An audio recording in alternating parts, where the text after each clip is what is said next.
uyanmadığı kutlu bir güne açacağız gözlerimizi. Düşmanı dize getirmeden şehadet şerbetini içmeyeceğiz. Allahu Ekber! Allahu Ekber! Allahu Ekber!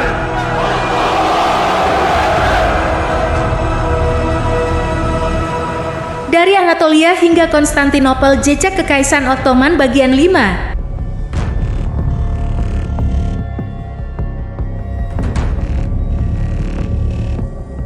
Dalam video ini, kita akan menjelajahi kisah dan prestasi besar Sultan Mehmed II, juga dikenal sebagai Mahmud Al-Fatih. Salah satu penguasa paling terkenal dalam sejarah Kesultanan Utsmaniyah, Mehmed II memimpin penaklukan yang mendefinisikan era dan mengubah peta geopolitik dunia.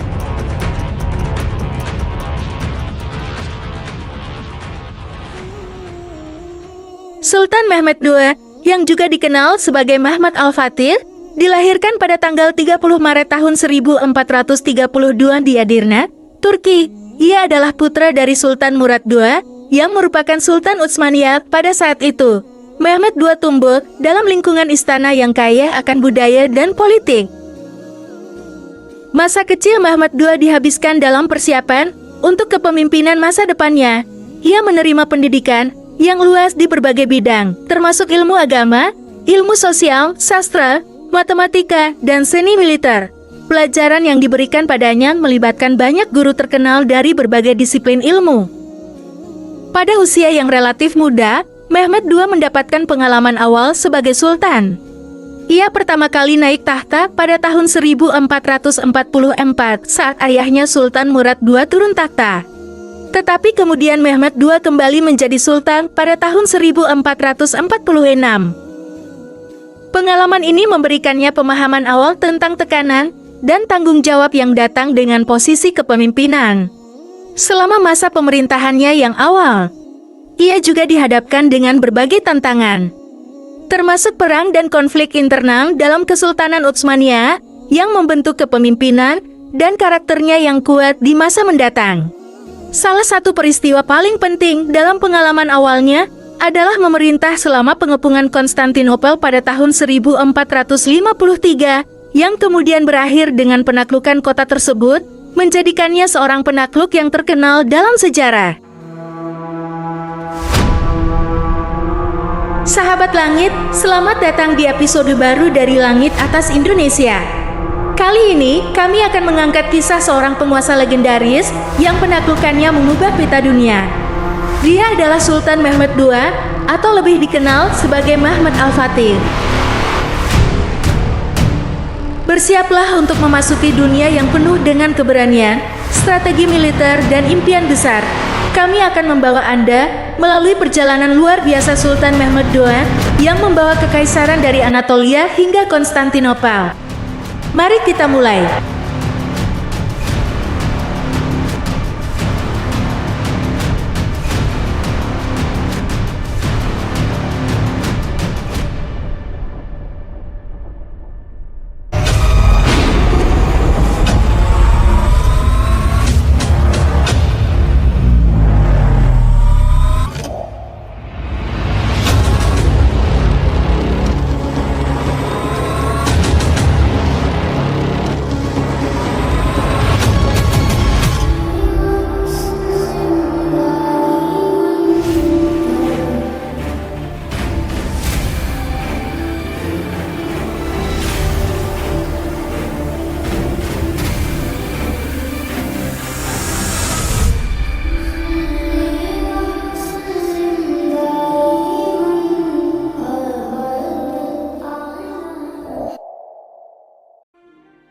Sahabat Langit, era kekuasaan Ottoman atau Kesultanan Utsmaniyah pada abad ke-15, yaitu pada tahun 1400 sampai tahun 1500, merupakan periode penting dalam sejarah Kesultanan Ottoman, di mana mereka mencapai puncak kejayaan dan memegang kendali atas sebagian besar wilayah Anatolia, Balkan, dan Timur Tengah.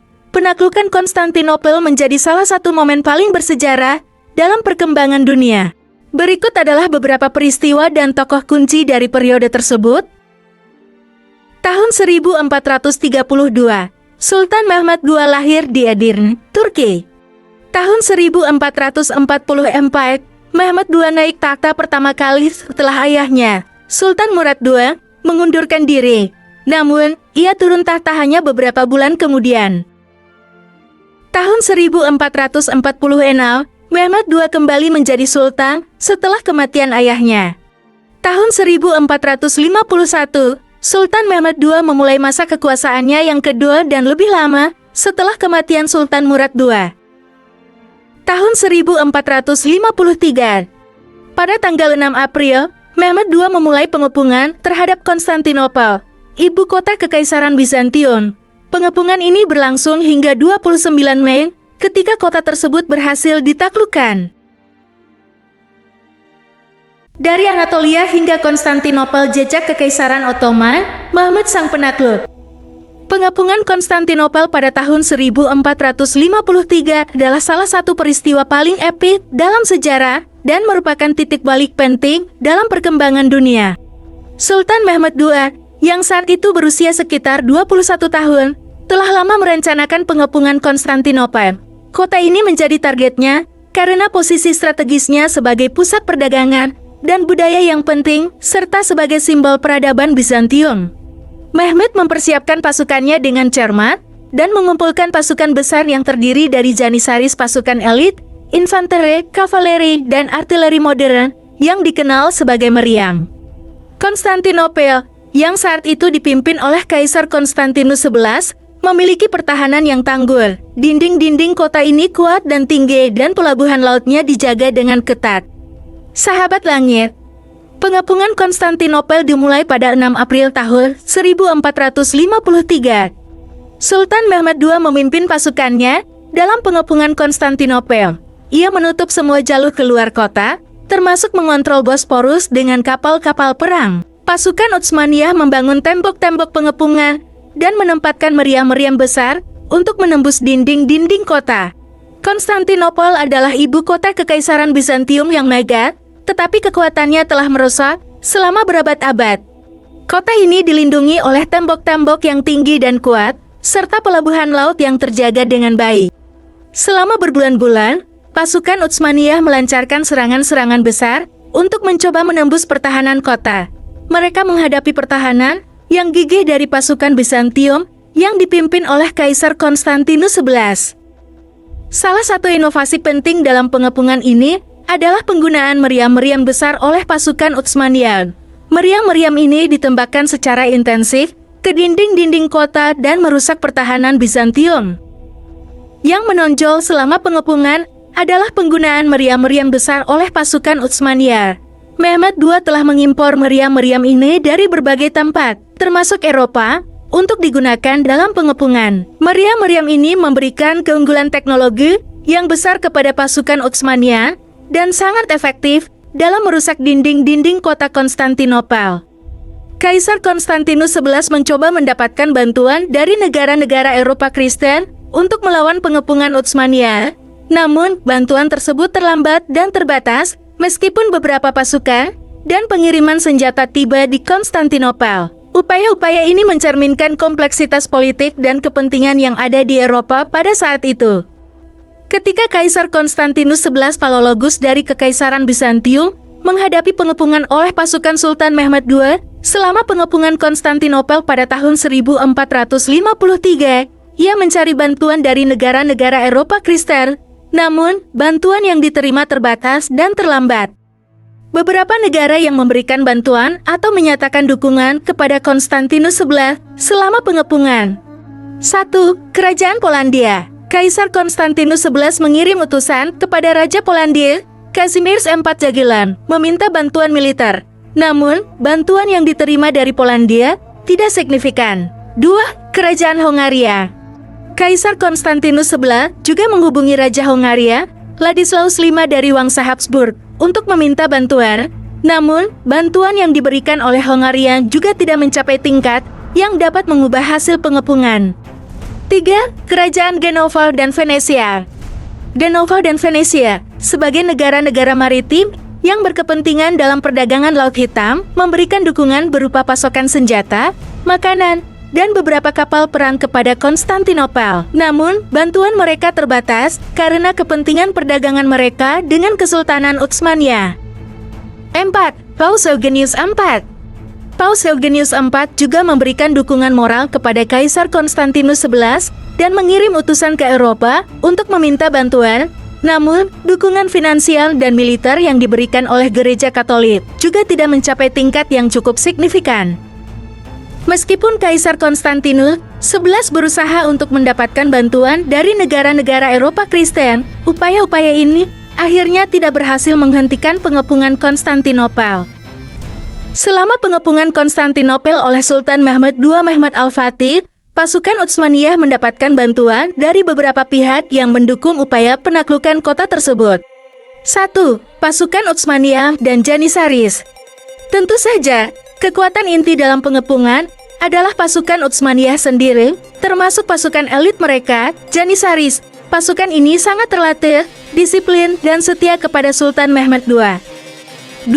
Orang Kristen Ortodoks yang berpindah agama, salah satu elemen kunci dalam pasukan Utsmaniyah selama pengepungan adalah Janissaries, yang sebagian besar terdiri dari orang Kristen Ortodoks yang berpindah agama menjadi Muslim dan dilatih sebagai prajurit profesional.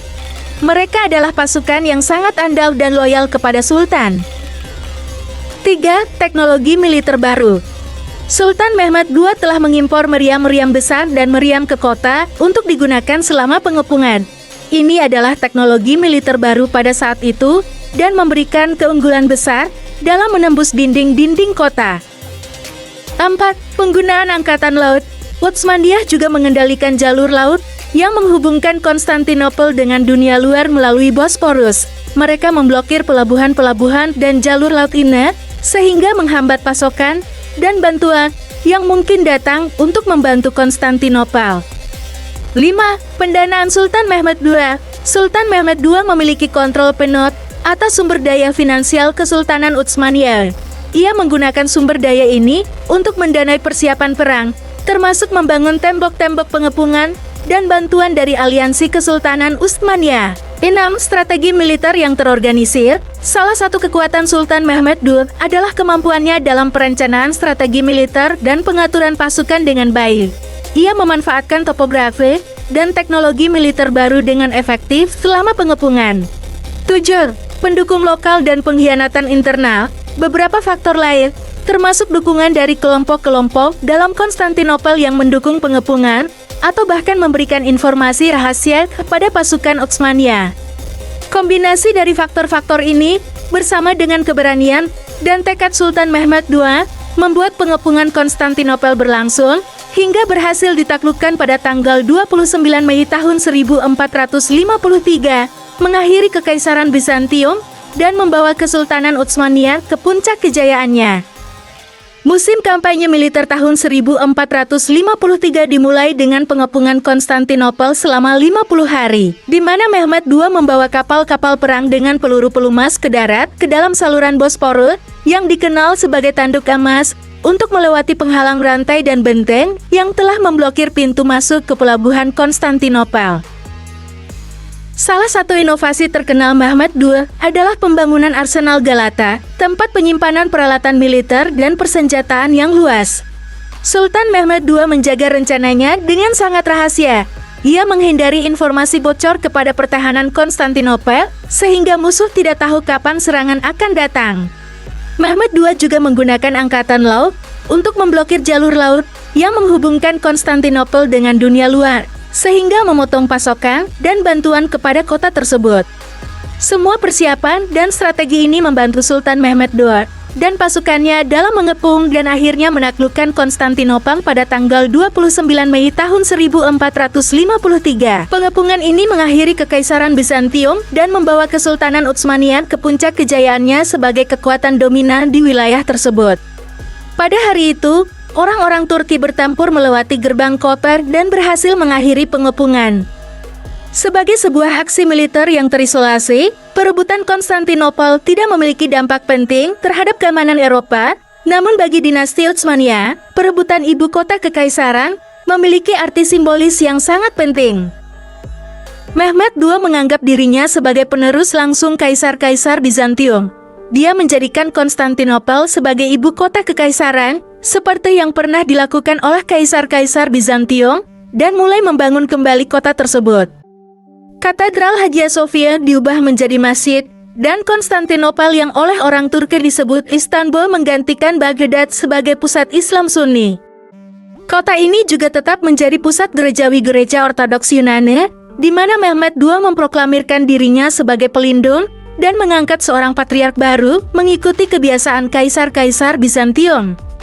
Setelah penaklukan, Konstantinopel diubah namanya menjadi Istanbul dan menjadi ibu kota Kesultanan Utsmaniyah yang baru. Penaklukan ini mengakhiri kekaisaran Bizantium yang telah berlangsung selama berabad-abad dan mengawali dominasi Utsmaniyah di wilayah tersebut. Penaklukan Konstantinopel oleh Sultan Mehmed II dianggap sebagai awal zaman modern dan memiliki dampak yang luas terhadap sejarah Eropa dan dunia. Itu memungkinkan Kesultanan Utsmaniyah untuk mengendalikan jalur perdagangan penting dan mengubah geopolitik di wilayah tersebut. Pengepungan dan penaklukan Konstantinopel adalah salah satu episode paling dramatis dalam sejarah dunia dan menunjukkan kekuatan strategi, tekad, dan keberanian Sultan Mehmed II serta pasukannya. Mehmed II adalah seorang penguasa yang mengubah dunia. Jejaknya dari Anatolia hingga Konstantinopel adalah bukti dari kekuatan visi, tekad, dan keberanian. Kita akan selalu mengingatnya sebagai penakluk Konstantinopel dan arsitek awal Kekaisaran Ottoman. Sultan Mehmed II Mehmed Al-Fatih dikenal atas reformasi militer dan administratif yang signifikan yang dia terapkan untuk memperkuat kekuatan militer Kesultanan Utsmaniyah. Mehmed II memusatkan kekuasaan dalam pemerintahan sentral dengan lebih kuat di tangan sultan. Ia memperbaiki birokrasi dan mengurangi otonomi pasukan militer lokal, sehingga memungkinkan pengendalian yang lebih besar dari pusat. Salah satu reformasi militer paling terkenal yang dilakukan oleh Mehmed II adalah pembentukan pasukan Janissaries. Pasukan ini memiliki loyalitas kuat kepada sultan dan menjadi kekuatan kunci dalam kampanye militer Kesultanan Utsmaniyah. Ia mengatur pasukan militer Utsmaniyah menjadi lebih terstruktur, termasuk pembagian pasukan menjadi unit-unit yang lebih kecil dengan tugas khusus. Ini meningkatkan efisiensi dan mobilitas pasukan dalam berbagai jenis kampanye militer. Sultan Mehmed II terkenal karena kemampuannya memanfaatkan topografi dalam strategi militer, terutama selama pengepungan kota Konstantinopel. Ia membangun jalan-jalan rahasia dan meriam-meriam besar untuk mengatasi dinding pertahanan kota tersebut. Reformasi militer dan administratif Mehmed II membawa Kesultanan Utsmaniyah ke puncak kejayaannya sebagai kekuatan militer di Eropa dan Timur Tengah pada masanya. Peningkatan kekuatan militer ini sangat berperan dalam kesuksesan penaklukan Konstantinopel pada tahun 1453 dan memperluas wilayah Kesultanan Utsmaniyah.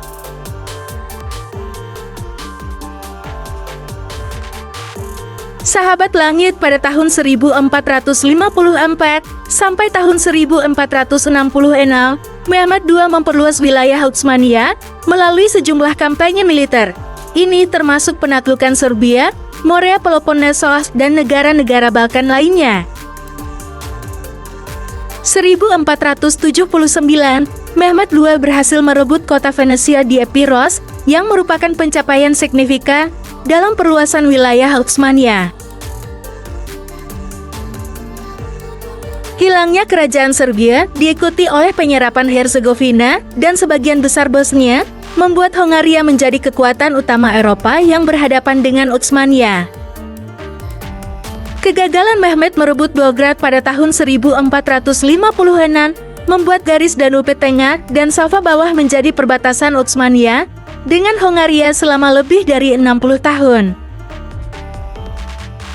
Dengan penyerapan terakhir Karaman pada tahun 1468, Emirat terakhir yang merdeka lenyap meninggalkan Konfederasi Turki Akoyunlu Domba Putih sebagai lawan utama Utsmaniyah di wilayah tersebut hingga kehancuran mereka oleh Safawiyah Iran pada awal abad ke-16, lebih jauh ke utara. Mehmed mendirikan sebuah jembatan di Crimea dengan merebut Cavakevi dari Geno pada tahun 1475, membawa kehanan Crimea, yang merupakan negara bagian terpenting dari negara penerus gerombolan emas, berada di bawah kendali Utsmania.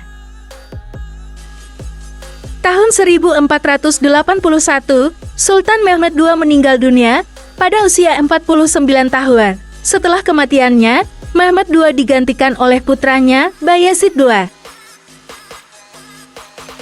Penyebab kematian Sultan Mehmed II Mehmed Al-Fatih pada tahun 1481 tidak sepenuhnya jelas karena catatan sejarah dari abad ke-15 seringkali terbatas dalam hal informasi medis. Namun, ada beberapa teori tentang penyebab kematian Sultan Mehmed II yang diperkirakan terkait dengan kesehatannya pada masa akhir hidupnya. Salah satu teori yang paling umum adalah bahwa Sultan Mehmed II meninggal akibat penyakit jantung.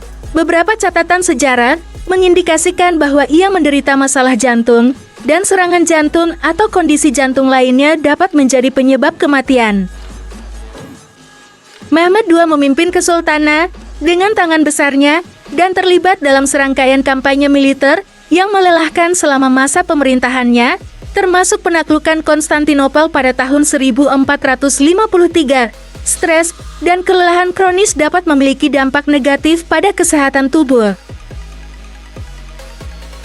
Terdapat spekulasi bahwa Mehmed II mungkin diracuni. Dalam politik yang kompleks dan penuh intrik pada masa itu, ada kemungkinan bahwa ada orang yang berkepentingan untuk menghilangkan Sultan Mehmed II. Namun, tidak ada bukti konkret yang mendukung klaim ini.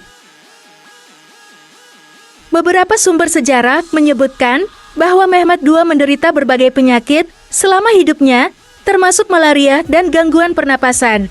Penyakit-penyakit ini juga bisa menjadi faktor dalam kematian Sultan Mehmed II. Karena keterbatasan sumber sejarah dan rekam medis pada masa itu, penyebab kematian Sultan Mehmed II tetap menjadi misteri. Yang pasti, kematian Sultan Mehmed II pada tahun 1481 menandai akhir dari masa pemerintahannya yang panjang dan berpengaruh, serta memicu pergantian kekuasaan ke tangan putranya, Bayezid II. Allahu Ekber. Allahu Ekber. Sultan Bayezid lahir di Dimotoko pada tanggal 3 Desember tahun 1448. Ia adalah putra Mehmed sang penakluk. Ibunya bernama Mukrim Hatun. Bayezid adalah seorang pemberani, religius, dan pendiam. Ayahnya, Sultan Mehmed II, adalah seorang pengagum ilmu pengetahuan dan ia sangat menekankan pendidikan putranya. Seperti semua sultan Kekaisaran Ottoman, Bayezid dididik dengan baik oleh para cendekiawan paling terkenal pada masa itu. Dia baru berusia 7 tahun ketika dia ditunjuk sebagai gubernur Amasya, pusat budaya dan peradaban. Sejak Kekaisaran Seljuk, kota ini sangat ideal untuk pendidikan seorang pewaris tahta. Sultan Bayezid II adalah seorang yang sangat religius dan pencinta sastra. Dia mengundang banyak penyair terkenal ke istananya. Dia sangat baik hati dan selalu membantu orang miskin. Dia fasih berbahasa Arab dan Persia, dan kemudian mempelajari dialek Chagatai dan Uighur. Selain teologi, ia juga mempelajari filsafat dan matematika. Ia turun tahta pada 24 April tahun 1512 dan meninggal sebulan kemudian. Tahun-tahun terakhir pemerintahan Bayezid II dan sebagian besar masa pemerintahan penggantinya, Selim I tahun 1512 sampai 1520, sebagian besar dihabiskan dengan peristiwa-peristiwa di timur, di Iran, Mesir, dan daerah Bulan Sabit Subur bagian barat. Bangkitnya Safawiyah di Iran telah membawa sebuah negara yang kuat secara militer dan secara ideologis memusuhi tetangganya di timur, Utsmaniyah Shia. Bentuk Islam yang disukai oleh Safawi juga menarik bagi kekuatan pembangkang dan faksi-faksi di dalam negara Utsmaniyah yang bersatu untuk mendukung dinasti baru di Iran. Serangkaian pemberontakan yang diilhami oleh Shia di antara suku-suku Turki di Anatolia Timur pada tahun-tahun terakhir pemerintahan Bayezid dan merupakan pendahuluan bagi perang yang meletus pada masa pemerintahan Selim dan Shah Ismail tahun 1501 sampai 1524 dan berpuncak pada kekalahan Safawiyah pada pertempuran Chaldiran pada tahun 1514. Untuk sementara waktu, Anatolia Timur diamankan dan ancaman separatisme agama dihilangkan.